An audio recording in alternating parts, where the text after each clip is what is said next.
Excise duty घटाकर आम लोगों को बड़ा तोहफा दिया था। इससे महंगाई में कुछ कमी आने की उम्मीद थी, लेकिन खाने पीने की वस्तुओं की महंगाई ने इस पर पानी फेर दिया।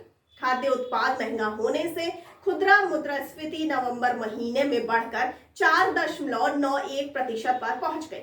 सोमवार को जारी सरकारी आंकड़ों में ये जानकारी दी गई है। आइए अब जान लेते हैं कि खुदरा मुद्रास्फीति क्यों बढ़ी।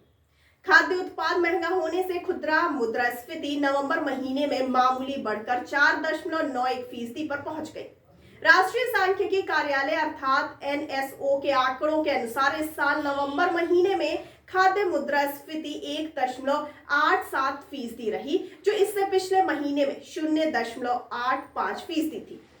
भारतीय रिजर्व बैंक द्विमासिक मौद्रिक नीति समीक्षा तय करते समय मुख्य रूप से खुदरा महंगाई दर पर गौर करता है। उसका मानना है कि मुद्रास्फीति का आंकड़ा चालू वित्त वर्ष की बची हुई अवधि में ऊंचा रहेगा, क्योंकि तुलनात्मक आधार का प्रभाव अब प्रतिकूल हो गया है। रिजर्व बैंक के अनुसार मुख्य मुद्रास्फीति चालू वित्त वर्ष की चौथी तिमाही में उच्चतर स्तर पर होती है, उसके बाद इसमें नरमी आएगी।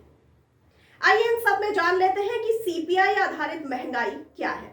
आपको बता दें कि जब हम महंगाई दर की बात करते हैं तो यहाँ हम कंज्यूमर प्राइस इंडेक्स यानी सीपीआई पर आधारित महंगाई की बात कर रहे हैं।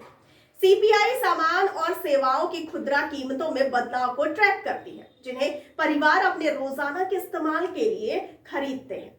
महंगाई को मापने के लिए हम अनुमान लगाते हैं कि पिछले साल की समान अवधि के दौरान सीपीआई में कितने फीसदी की बढ़ोतरी हुई है। आरबीआई अर्थव्यवस्था में कीमतों में स्थिरता रखने के लिए इस आंकड़े पर नजर रखता है। सीपीआई में एक विशेष कमोडिटी के लिए रिटेल कीमतों को देखा जाता है। इन्हें ग्रामीण, शहरी और पूरे भारत के स्तर पर देखा जाता है। एक समय अवधि के अंदर प्राइस इंडेक्स में बदलाव को सीपीआई आधारित महंगाई या खुदरा महंगाई कहा जाता है। आपको बता दें कि आईसीआरए की मुख्य अर्थशास्त्री अदिति नायर ने कहा है कि टमाटर को छोड़कर खाने के सामान के दाम में सुधार हुआ है।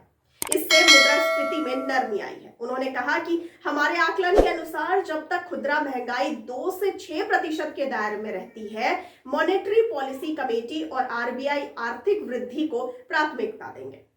इफ्को किसान संचार लिमिटेड के प्रमुख एग्रीटेक एम नागमेल ने कहा है कि आम आदमी के लिए अच्छी बात वार्षिक आधार पर सब्जियों की कीमतों में गिरावट है। यह काफी हद तक मौसमी कारणों और पेट्रोल व डीजल की कीमतों के घटने से ट्रांसपोर्ट लागत कम होने की वजह से है। वहीं दूसरी ओर आरबीआई के गवर्नर शशिकांत दास ने बताया है कि आरबीआई ने ईयर 2022 के लिए खुदरा महंगाई दर का टारगेट 5.3% पर बरकरार रखा है।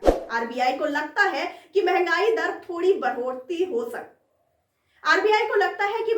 में थोड़ी बढ़ोतरी हो सकती है। आरबीआई ने रियल जीडीपी ग्रोथ के अनुसार 9.5% बरकरार रखा है। तो आपका इस पूरी जानकारी पर क्या कहना है? अपनी प्रतिक्रिया हम तक जरूर पहुंचाइए कमेंट बॉक्स में कमेंट करके, और हमारे चैनल को लाइक, सब्सक्राइब और शेयर करना बिल्कुल ना भूलिए। और मुझे दीजिए इजाजत। धन्यवाद।